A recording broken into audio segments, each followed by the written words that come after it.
Peaky Blinders The Immortal Man Tom ഹാർപ്പറിന്റെ പടമാണ്. Peaky blinders എന്ന ലോകത്തിലെ ഏറ്റവും ഫേമസ് ആയിട്ടുള്ള പോപ്പുലർ ആയിട്ടുള്ള സീരീസിന്റെ കണ്ടിന്യൂവേഷൻ ആയിട്ടാണ് ഈ സിനിമ വന്നിട്ടുള്ളത്. മാർച്ചിലാണ് പടം ഇറങ്ങിയത്. ആ സീരീസിനെ കുറിച്ച് ആലോചിച്ച് നോക്കുക. ആ സീരീസ് കാണാത്ത ആൾക്കാർ പോലും ടോം ഷെൽബി ആരാധിക്കുന്നുണ്ട്. ശരിക്കും അവരുടെ ഒരു ഗെറ്റപ്പും സ്റ്റൈലും അവരുടെ ഒരു ബാക്ക് സ്റ്റോറി ഒക്കെ കാണുമ്പോഴത്തേക്ക് ആരായാലും ആരാധിച്ചു പോകും. പ്രത്യേകിച്ച് ചെക്കന്മാർക്ക് ഒരു ആവേശം ഉണ്ടാക്കുന്ന കഥാപാത്രമാണ് ടോം ഷെൽബി. അതുപോലെ തന്നെ എന്റെ ചേട്ടൻ ആർദർ. ആ ഒരു ഗ്യാങ് തന്നെ നമുക്ക് വേണ്ടപ്പെട്ട ആൾക്കാർ, അല്ലെങ്കിൽ നമുക്ക് റിലേറ്റ് ചെയ്യാൻ പറ്റുന്ന ഒരുപാട് കാര്യങ്ങളും, അല്ലെങ്കിൽ നമ്മൾ മനസ്സിൽ ആഗ്രഹിക്കുന്ന, അങ്ങനെ ആകണം എന്ന് ആഗ്രഹിക്കുന്ന ചില സാധനങ്ങളൊക്കെ ഈ ഷെൽബി ഗ്യാങ്ങിനൊക്കെ ഉണ്ട്.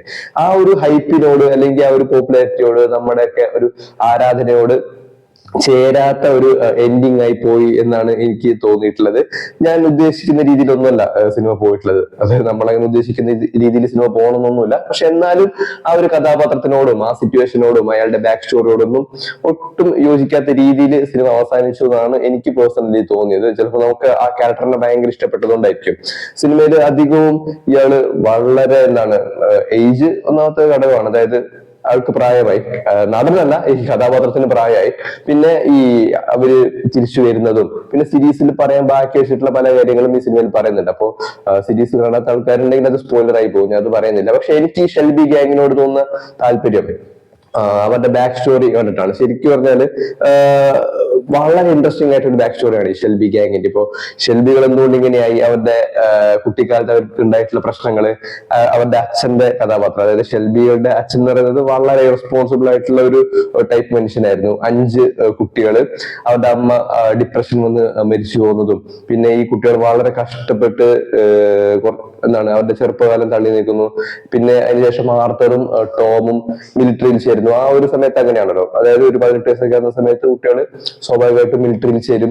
മിലിറ്ററിയിൽ 1ാം ലോക മഹായുദ്ധത്തിന്റെ കാലത്താണ് ഇവർ മിലിറ്ററിയിൽ ചേരുന്നത്. ആ സമയത്ത് ആർദറിനും ടോമിനും കിട്ടുന്ന ജോലി എന്ന് പറയുന്നത് ഈ ട്രെഞ്ചുകൾ, അതായത് ഈ തുരങ്കങ്ങളെല്ലാം ഉണ്ടാക്കിയിട്ട് ഈ ഓപ്പോണന്റ് ആയിട്ടുള്ള മിലിറ്റന്റിന്റെ അല്ലെങ്കിൽ ഓപ്പോണന്റ് ആയിട്ടുള്ള രാജ്യത്തിന്റെ അവിടെ പോയിട്ട് ഈ ബോംബും എക്സ്പ്ലോസീവ്സ് ഒക്കെ ഫിക്സ് ചെയ്ത ജോലിയായിരുന്നു അവർക്ക് ഉണ്ടായിരുന്നത്. ആ ജോലി കഴിഞ്ഞിട്ട് അവര് മിലിറ്ററി ജോലി കഴിഞ്ഞ് തിരിച്ചു വരുന്ന സമയത്ത് അത്യാവശ്യം നല്ല ട്രോമയും കാര്യങ്ങളൊക്കെ ആയിട്ടാണ് ഇവര് തിരിച്ചു വരുന്നത്, ടോമും ആർദറും.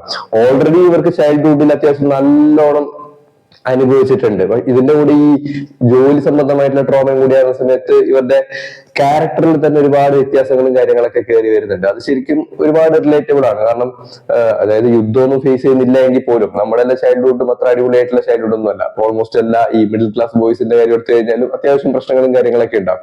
അപ്പോ ഇങ്ങനെയുള്ള ആൾക്കാർക്ക് ഈ സീരീസ് കാണുന്ന സമയത്തില്ലേ ആ ഒരു ഷെൽബി ഗ്യാങ്ങിനോടൊക്കെ വല്ലാത്ത ആരാധന തോന്നും.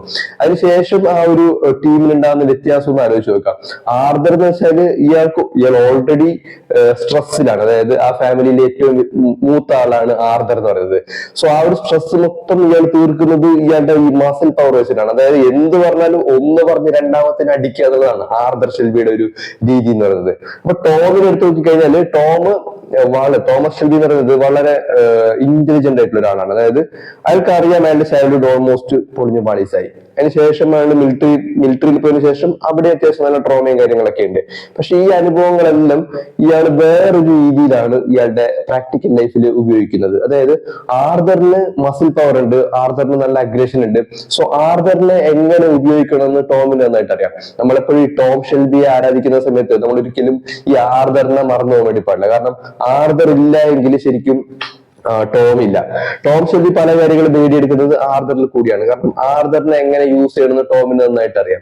പല കാര്യങ്ങളിലും അതായത് അടിക്കണം എന്നുള്ള സിറ്റുവേഷൻ വന്നു കഴിഞ്ഞാലില്ലേ ഉറപ്പായിട്ടും ആർദർ തന്നെയാണ് ടോം ചൂസ് ചെയ്യുക. കാരണം ഇയാൾക്ക് അറിയാം തന്നാൻ പറഞ്ഞാല് കൊന്നിട്ട് വരുന്ന ടൈപ്പാണ് ആർദർ. സോ ആർദറിന്റെ മസിൽ പവർ ഇല്ല എങ്കിൽ അവർക്ക് ആ ഒരു ഗ്യാങ് ഉണ്ടാക്കി എടുക്കാൻ വേണ്ടി പറ്റില്ല. പിന്നെ ടോം ഷെൽബിക്ക് ഉണ്ടാകുന്ന ഒരു മാറ്റം ആലോചിച്ച് നോക്കുക. അതായത് ഓൾറെഡി ഒരു വളരെ പാവപ്പെട്ട ഒരു ബാക്ക്ഗ്രൗണ്ടിലാണ് കയറി വരുന്നത്. അവിടെ നിന്ന് സ്വന്തമായിട്ട് ഒരു ടീം ഫോം ചെയ്യുന്ന സമയത്ത് അവരുടെ ഒരു ഗെറ്റപ്പിലും ഒരു ക്യാരക്ടറിലും അല്ലെങ്കിൽ കാര്യങ്ങൾ ഡീൽ ചെയ്യുന്ന രീതിയിലെല്ലാം ഉണ്ടാക്കുന്ന ഒരു സ്റ്റൈലുണ്ട്. അതായത് ഈ പീക്കി ബ്ലൈൻഡേഴ്സിനെ എവിടെ കണ്ടു കഴിഞ്ഞാലും ആൾക്കാർക്ക് മനസ്സിലാവും, അല്ലെങ്കിൽ ഒരു ഗ്യാങ്ങിനെ. അതായത് അവരുടെ ഒരു അറ്റയറും ഡ്രസ്സിങ്ങും സ്റ്റൈലൊക്കെ നോക്കിക്കഴിഞ്ഞാൽ ആൾക്കാർക്ക് പെട്ടെന്ന് ഐഡന്റിഫൈ ചെയ്യാൻ വേണ്ടി പറ്റും. പിന്നെ തോമസ് ഷെൽബിയുടെ ഒരു നല്ലൊരു പോസിറ്റീവ് ആയിട്ടൊരു കാര്യം എനിക്ക് തോന്നുന്നത് എന്താ വെച്ചാല് ഇയാൾ ആൾക്കാരോട് ഇടപഴകുന്നതിന് ഒരു രീതി ഉണ്ട്. അതായത് അയാൾക്കാരും വളരെ പവർഫുൾ ആയിട്ടുള്ള, അതായത് അത്യാവശ്യം നല്ലൊരു വില്ലന്മാരോട് അല്ലെങ്കിൽ ആന്റഗോണിസ്റ്റിനോടെല്ലാം അവർ ഡീൽ ചെയ്യുന്ന സമയത്ത് ടോമിന്റെ രീതി എന്ന് വെച്ചാൽ ഡിപ്ലോമാറ്റ് ആവാന്നുള്ളതാണ്. അതായത് അവരുമായിട്ടൊരു ഒരു എന്താണ് ഒരു സൗഹൃദം ഉണ്ടാക്കിയതിനു ശേഷം അവരോട് സംസാരിച്ച് വളരെ നൈസായിട്ടാണ് ഇയാൾ ഡീൽ ചെയ്യുക. അതായത് ഈ അറ്റാക്ക് അല്ലെങ്കിൽ ഈ എന്താണ് അഗ്രഷൻ എന്നുള്ളത് ടോമിന്റെ ഏറ്റവും അവസാന തടമാണ്. അതായത് അഗ്രഷൻ ഞാൻ റിസർവിൽ വെച്ചിട്ടുണ്ടാവും. ആദ്യം പ്രോപ്പർ ആയിട്ട് സംസാരിക്കുക, നല്ല ഡിപ്ലോമാറ്റ് ആയിട്ട് സംസാരിക്കും. ആ സീരീസിലെ ഓരോ സീസൺ എടുത്ത് നോക്കിക്കഴിഞ്ഞാൽ മതി. അതായത് ഓരോ വില്ലന്മാർ വരുന്ന സമയത്തും ഇയാള് ഈ വില്ലന്മാരെ ഡീൽ ചെയ്യുന്നതിന് കൃത്യമായ ഒരു രീതിയുണ്ട്. അഗ്രഷൻ എന്ന് പറയുന്നത് ഏറ്റവും അവസാന തടവാണ്. ഒന്നും ചെയ്യാൻ പറ്റുന്നില്ല എന്ന് കണ്ടു കഴിഞ്ഞാൽ മാത്രമേ ഇയാള് അറ്റാക്കിന് പോകാറുള്ളൂ. സോ വളരെ ഇന്റലിജന്റ് ആയിട്ടുള്ള അയാളുടെ എന്താണ് പണ്ടത്തെ ചെറുപ്പകാലത്തെ ഓരോ അനുഭവങ്ങളും അതിൽ നിന്ന് ഓരോ പാഠങ്ങളെല്ലാം ഉൾക്കൊണ്ട് ഒരു നല്ലൊരു വ്യക്തിയായിട്ടാണ് മാറുന്നത്. നമുക്ക് ശരിക്കും സീരീസിന്റെ ഫസ്റ്റ് മുതൽ അവസാനം വരെ കാണാൻ വേണ്ടി പറ്റും. അതിനുശേഷം അവർ സ്വന്തമായിട്ട് ഉണ്ടാക്കിയെടുക്കുന്ന ഒരു ബിസിനസ് എംപയർ, അവരെന്തൊക്കെയോ കാര്യങ്ങൾ ചെയ്യുന്നുണ്ട്. മറ്റേ ഈ കുതിരപ്പന്തയം, ബെറ്റ് വയ്ക്കുന്നത്, പിന്നെ ആയുധ കച്ചവടം, ഇങ്ങനെ ഒരുപാട് കാര്യങ്ങളൊക്കെ ചെയ്ത് ആ ഒരു ഗ്യാങ് ഉണ്ടാക്കി എടുക്കുന്നതും. പിന്നെ അയാള് MP ഒക്കെ ആവുന്നുണ്ട് ബ്രിട്ടന്റെ. അതുപോലെ തന്നെ അവിടെ നിന്ന് അവാർഡും കാര്യങ്ങളൊക്കെ അയാൾക്ക് കിട്ടുന്നുണ്ടല്ലോ.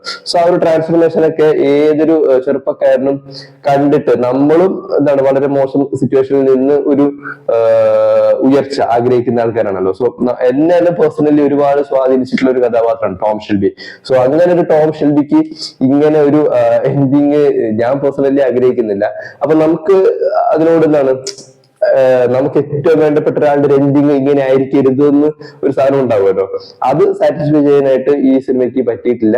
അതാണ് ഞാൻ പറഞ്ഞത്, എനിക്ക് പൊതുവെ സിനിമ കണ്ട സമയത്ത് ഈ ടോം ഷെൽബി ഇങ്ങനെ അവസാനിക്കേണ്ട ആളല്ല എന്ന് എനിക്ക് പേഴ്സണലി തോന്നി. സോ ഞാൻ അത്ര സാറ്റിസ്ഫൈഡ് ഒന്നും അല്ല. പക്ഷെ സീരീസിൽ ഇവർ പറയാൻ ബാക്കിയാക്കിയിട്ടുള്ള ചില കാര്യങ്ങളെല്ലാം സിനിമയിൽ കാണിച്ചിട്ടുണ്ട്. പിന്നെ സിനിമാറ്റോഗ്രഫി ആണെങ്കിലും ബാക്കിയുള്ള ആ സീരീസിന്റെ ഒരു മൂഡ് ഉണ്ടല്ലോ, അത് അതേപോലെ സിനിമയിലും കാണിച്ചിട്ടുണ്ട്. ടെക്നിക്കലി എല്ലാം അടിപൊളിയാണ് കേട്ടോ, അതിലൊന്നും കുറ്റം പറയാനൊന്നുമില്ല. ബാക്കി സെറ്റപ്പും കാര്യങ്ങളൊക്കെ അടിപൊളിയാണ്. പക്ഷെ കഥയിൽ മാത്രമാണ് ചെറിയൊരു അഭിപ്രായ വ്യത്യാസം ഉള്ളത്. പിന്നെ ലാഗ് ഉണ്ട് പടത്തിൽ. അതായത് സിനിമയുടെ സ്റ്റാർട്ട് ചെയ്ത് ഒരു 10-20 മിനിറ്റിന് ശേഷം പിന്നെ അങ്ങോട്ടേക്ക് കുറച്ച് ലാഗ് ഉണ്ട്. അതായത് ഇവർ ഈ കഥ പറഞ്ഞിങ്ങനെ വരാനായിട്ട് എടുക്കുന്ന ഒരു ടൈം ഉണ്ട്. ബാക്കി കുഴപ്പമൊന്നുമില്ല. അഭിനയം നോക്കിക്കഴിഞ്ഞാലും അടിപൊളിയൊക്കെയാണ്, അതിലും കുറ്റം പറയാനൊന്നുമില്ല. ഈ സീരീസിന് ശേഷം കിലിയന്റെ കരിയറിലുണ്ടായ ഒരു ചേഞ്ച് കൂടി ഒന്ന് ആലോചിച്ചു നോക്കുക. അതായത് സീരീസിന് മുമ്പ് വെച്ചാൽ നമ്മൾ ചില സിനിമകളിലൊക്കെ ഇയാളെ കാണുന്നുണ്ട്, നോളന്റെ ചില സിനിമകളിലൊക്കെ സൈഡ് റോളെല്ലാം വന്നു പോകുന്നുണ്ട്. പക്ഷെ പീക്കി ബ്ലൈൻഡേഴ്സ് എന്ന സീരീസിന് ശേഷം ആ ഒരു നടന്റെ കരിയറിലുണ്ടായ ഗ്രോത്ത് എല്ലാം കാണുന്ന സമയത്ത് ഒരു കിഡിലൻ റോൾ, ആ റോളില് കിലിയൻ അല്ലാതെ വേറൊരാളെ നമുക്ക് ചിന്തിക്കാൻ പോലും പറ്റില്ല. അത്രയ്ക്കും ഐക്കോണിക് ആക്കി വെച്ചിട്ടുള്ള ഒരു കഥാപാത്രമാണ് ടോം ഷെൽബി എന്ന് പറയുന്നത്. സോ ഷെൽബി ഗ്യാങ്ങിന്റെ ഒരു വളർച്ചയും അവരുടെ ഒരു ഫോർമേഷനും ഒക്കെ എന്നെ പേഴ്സണലി ഒരുപാട് സ്വാധീനിച്ചിട്ടുള്ള കാര്യമാണ്. ഞാൻ എപ്പോഴും മനസ്സിൽ കൊണ്ടുനടക്കുന്ന രണ്ട് കഥാപാത്രങ്ങളാണ്, ആർതറും ടോമും. ശരിക്കും ആ ഒരു ഗ്യാങ് ഉണ്ടാക്കി എടുക്കുന്നതില്ലേ, ടോമിന്റെ ബുദ്ധിയും ആർതറിന്റെ ഒരു മസിൽ പവർ ഒക്കെയാണ്. പിന്നെ ടോം എന്ന് പറയുന്നത് ഭയങ്കര നമുക്ക് ഒരുപാട് കാര്യങ്ങൾ അതിൽ നിന്ന് പഠിക്കാനുണ്ട്. നമുക്ക് തോന്നും ടോം ഷെൽബി വളരെ കോൾഡ് ക്യാരക്ടറാണ്. അതായത് ഇയാൾക്ക് അത്ര പെട്ടെന്ന് ഇയാളെ ഇമോഷണലി നമുക്കൊന്നും ചെയ്യാൻ വേണ്ടി പറ്റില്ല എന്നൊക്കെ തോന്നും. പക്ഷെ ഒന്ന് ആലോചിച്ച് നോക്കാം, ടോം വളരെയധികം ഇമോഷൻസ് കീപ്പ് ചെയ്യുന്ന ആളാണ്. അയാളുടെ ഓരോ ബ്രദേഴ്സിനോടും അയാളുടെ സിസ്റ്ററോടും. അവരുടെ ഒരു ആന്റി ഉണ്ട്, ആന്റിക്കെല്ലാം അവർ കൊടുക്കുന്ന റെസ്പെക്ട് എന്ന് വെച്ചാൽ അത്രയ്ക്കും. അവരുടെ അച്ഛൻ അയാളെ കൊണ്ട് പ്രത്യേകിച്ച് ഒരു ഗുണമില്ലാത്ത ആളാണ്. അമ്മ വളരെ നേരത്തെ തന്നെ ഒരു ഡിപ്രഷൻ വന്നിട്ട് അവർ മരിച്ചു പോകും. അതിനുശേഷം ആന്റിയാണ് അവരെ ആ ഒരു ഗ്യാങ്ങിനെ നിയന്ത്രിക്കുന്നത്. ആന്റി ഒരു വാക്ക് പറഞ്ഞു കഴിഞ്ഞാൽ പിന്നെ അവരതിന്റെ അപ്പുറത്തേക്ക് പോയില്ല. പിന്നെ ഓരോ ആൾക്കാരോടും ടോം വെക്കുന്ന ഇമോഷണൽ ആയിട്ടുള്ള ബോണ്ടിങ് ഉണ്ട്. ടോം വളരെ ഇമോഷണൽ ആണ്. അയാളുടെ റിലേഷൻഷിപ്പിന്റെ കേസിൽ, അയാളുടെ ആൾക്കാരുടെ പെരുമാറുന്ന കേസിൽ, അയാളുടെ ബ്രദേഴ്സിന്റെ കേസിലൊക്കെ ഇമോഷണൽ ആണ്. പക്ഷെ അതങ്ങനെ പുറത്ത് കാണിച്ച് നടക്കുന്ന ഒരാളും അല്ല. സോ ഞാൻ മനസ്സിലാക്കി എടുക്കുന്നത് ടോം ഇമോഷണലി വളരെ ബ്രോക്കൺ ആയിട്ടുള്ള ഒരാളാണ്. പക്ഷെ അയാൾക്ക് അറിയാം അയാളുടെ ചുറ്റുപാടും എന്താണ് നടക്കുന്നത്, ഓരോ ആൾക്കാരുമായിട്ടുള്ള വ്യക്തിബന്ധം എങ്ങനെ കീപ്പ് ചെയ്യണം, അങ്ങനെ കൃത്യമായി അതിനെ മനസ്സിലാക്കിയിട്ടുള്ള വളരെ ഇന്റലിജന്റ് ആയിട്ടുള്ള ഒരു കഥാപാത്രം കൂടിയാണ് ടോം ഷെൽബി എന്ന് പറയുന്നത്. പക്ഷെ പുറമെ കാണുന്ന സമയത്ത് വളരെ കോൾഡ് ഹാർട്ടഡ് ആയിട്ടുള്ള ഒരു ഗ്യാങ്സ്റ്റർ ആയിട്ട് നമുക്ക് തോന്നും. സോ ഒരു മൾട്ടി ലെയർ ആയിട്ടുള്ള ഒരു കഥാപാത്രമാണ്. ആ ക്യാരക്ടറിനെ കുറിച്ച് പറയാനാണെങ്കിൽ ഒരുപാട് കാര്യങ്ങൾ പറയേണ്ടി വരും. എന്നെ വളരെയധികം സ്വാധീനിച്ചിട്ടുള്ള ഒരു കഥാപാത്രം കൂടിയാണ് ടോം ഷെൽബി എന്ന് പറയുന്നത്. സോ അയാൾക്ക് ഇങ്ങനെ ഒരു എൻഡിങ് ആയിരിക്കരുതായിരുന്നു എന്ന് നമുക്കൊരു ആഗ്രഹം ഉണ്ടാവുമല്ലോ. പക്ഷെ ജിപ്സികളുടെ സ്റ്റോറിയിൽ എടുത്തു കഴിഞ്ഞാൽ ഏകദേശം ഇങ്ങനെയൊക്കെ തന്നെ ആയിരിക്കും. പീക്കി ബ്ലൈൻഡേഴ്സ് എന്ന് പറയുന്ന ഒരു ടീം ആക്ച്വലി ബർമിംഗ്ഹാമിൽ ഒരു സമയത്ത് ഉണ്ടായിരുന്നു. പക്ഷെ ഈ കഥാപാത്രം ഒരു ഫിക്ഷണൽ ആണ്. പക്ഷെ ഇങ്ങനൊരു ഗ്യാങ് അന്നത്തെ കാലത്ത് ഉണ്ടായിരുന്നു. സോ എനിവേ വലിയ ആവേശമൊന്നും തരുന്ന സിനിമയൊന്നും അല്ല. പക്ഷെ നമുക്ക് ആ സീരീസിനോടുള്ള ഒരു ആരാധന കൊണ്ടൊക്കെ നമുക്ക് കണ്ടിരിക്കാൻ വേണ്ടി പറ്റും. എന്നാലും പേഴ്സണലി ഞാൻ അത്ര സാറ്റിസ്ഫൈഡ് അല്ല. സോ എന്റെ എല്ലാ എന്താണ് ആരാധനയും നമ്മൾ മനസ്സിൽ കണ്ടിട്ടുള്ള ഒരു ഷെൽബി ഉണ്ട്, ഒരു ആർതർ ഷെൽബി, ടോം ഷെൽബി, ആ ഒരു ഫുൾ ടീം ഉണ്ട്. സോ ആ കഥാപാത്രങ്ങൾ അതേപോലെ തന്നെ മനസ്സിൽ വയ്ക്കുക. കുറച്ചുകൂടി ബെറ്റർ ആയിട്ടുള്ള ഒരു എൻഡിങ് നമ്മുടെ ഷെൽബി ഗാങ്ങിന് അല്ലെങ്കിൽ ടോം ഷെൽബിക്ക് കൊടുക്കാമായിരുന്നു. അങ്ങനെയാണ് എനിക്ക് തോന്നിയത്. So see the next video.